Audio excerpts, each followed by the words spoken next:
Hi there, welcome back. To save a Google Doc as a PDF or convert Google Doc to a PDF, simply follow these steps. Go to File, select Download, and click on PDF document or .pdf extension.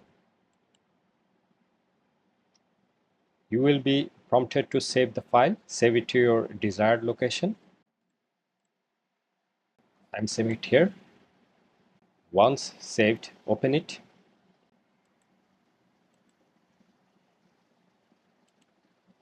Here it is.